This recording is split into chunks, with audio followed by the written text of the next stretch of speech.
We are officially in the final stretch.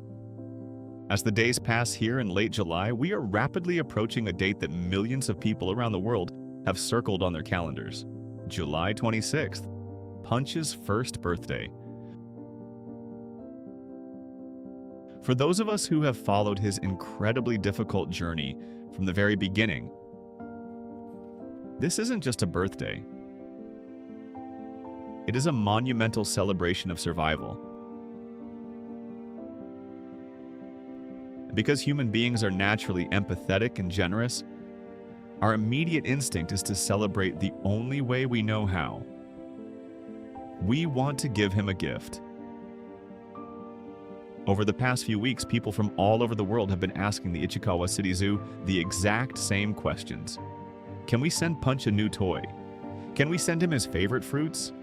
Can we buy him a brand new plush orangutan to replace his old dirty one? It is a beautiful display of human kindness. We want to spoil him. We want to shower him with material things to make up for all the pain and loneliness he suffered during his first year of life. But recently, the zoo released a very strict official announcement regarding his upcoming birthday.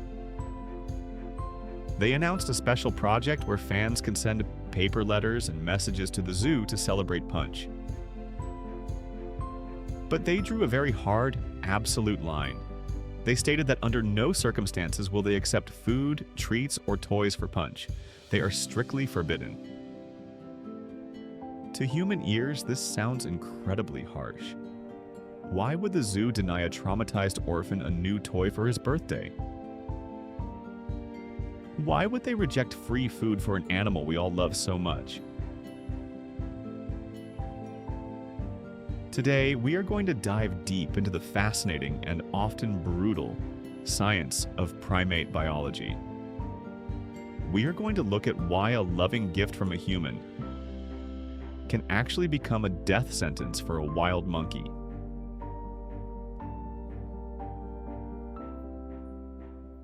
To understand the zoo's strict prohibition on gifts, we have to completely strip away our human emotions.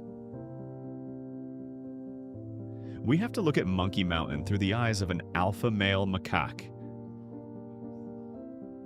In the wild, there is no such thing as fairness. And there is certainly no such thing as a birthday present. The entire social structure of a macaque troop is built around one single concept: resource guarding. A resource is anything valuable. It can be a high-calorie piece of fruit, a safe, warm place to sleep, or a brand new, fascinating object that has never been seen in the enclosure before. In macaque society, the highest-ranking monkeys, the alpha males and the dominant matriarchs, have absolute, unquestionable priority access to all resources. If a human throws a delicious, high-value piece of food into the enclosure, it does not belong to the monkey who catches it. It belongs to the highest-ranking monkey in the room. Now imagine what would happen if the zookeepers listened to the internet.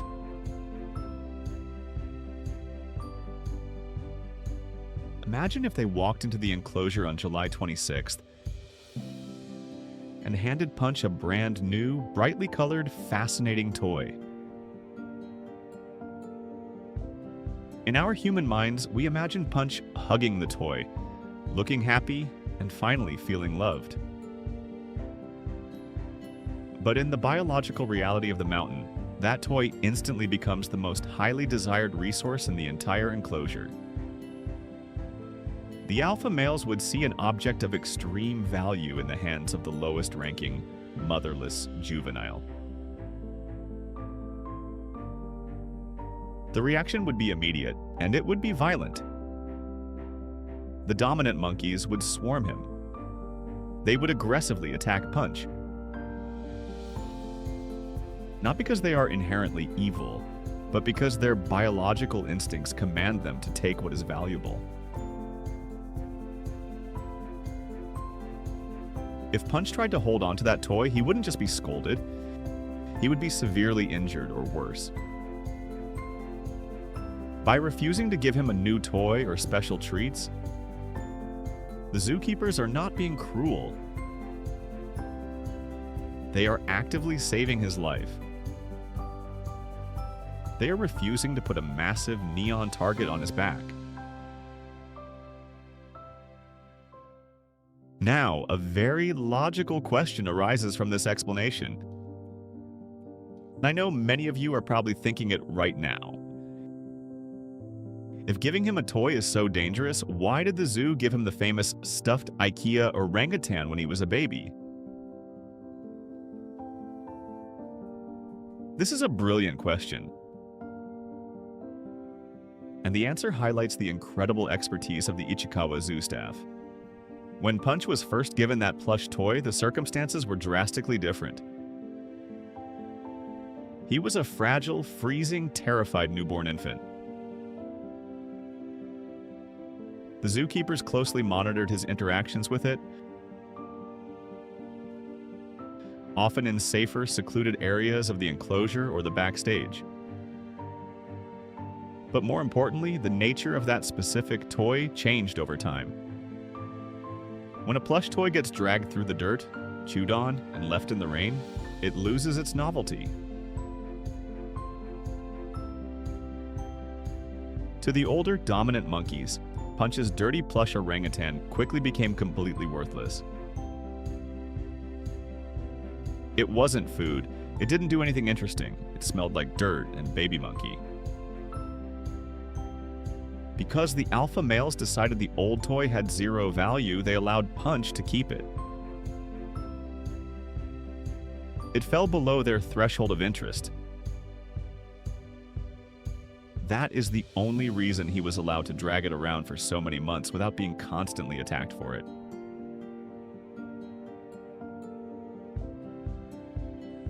But if you introduce a new toy today,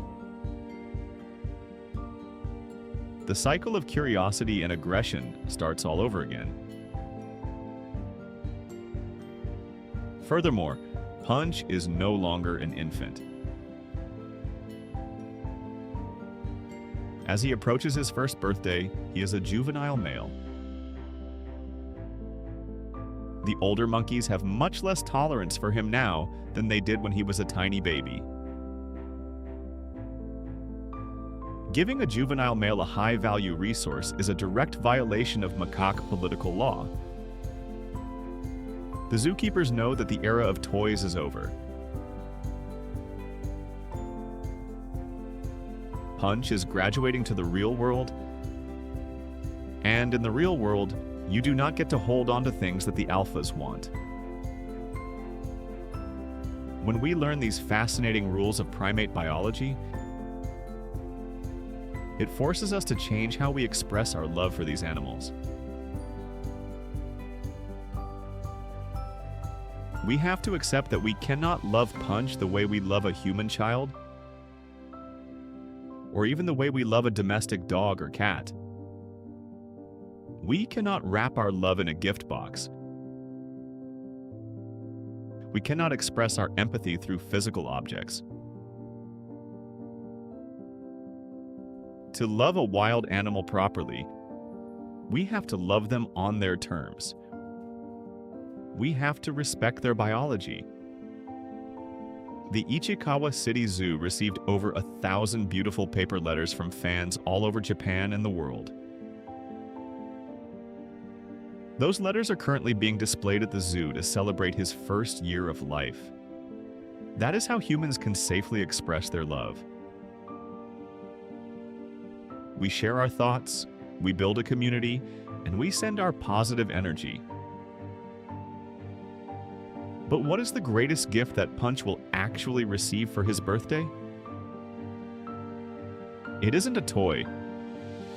It isn't a special piece of fruit.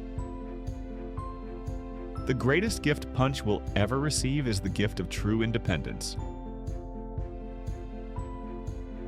By withholding human treats, the zookeepers are forcing him to learn how to forage. By denying him a new toy, they are forcing him to find comfort in the physical presence of his troop, rather than in an inanimate object. They are giving him the gift of becoming a real, wild, deeply respected snow monkey. And while that gift isn't wrapped in a bow, it is the only thing that will keep him alive for the next 20 years.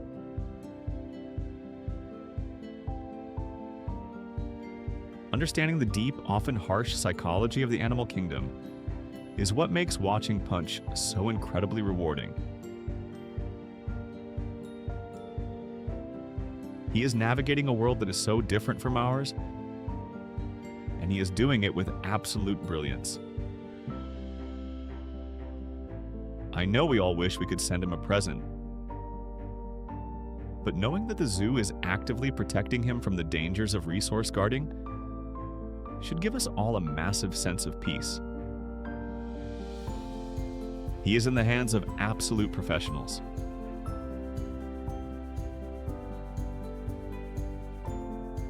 I am so deeply grateful to share these educational documentaries with you all. And I want to give a massive, heartfelt thank you to our channel members. If you love these deep dive videos and want to support the channel, you can join our inner circle today. You get access to exclusive members-only videos, special community posts, private polls to choose our next topics, and loyalty badges next to your name in the comments.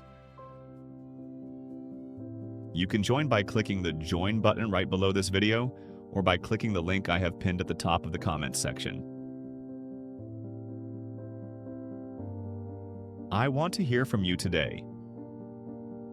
After understanding the biology of resource guarding, does it make sense to you why the zoo banned new toys? Do you agree that independence is the best gift he could receive? Please share your thoughts in the comments below. Leave a like on this video if you learned something new about primate behavior today, and make sure to subscribe to Catto Luna so you don't miss our big celebration for his birthday later this week. Thank you for your beautiful, understanding hearts. We will see you in the next video.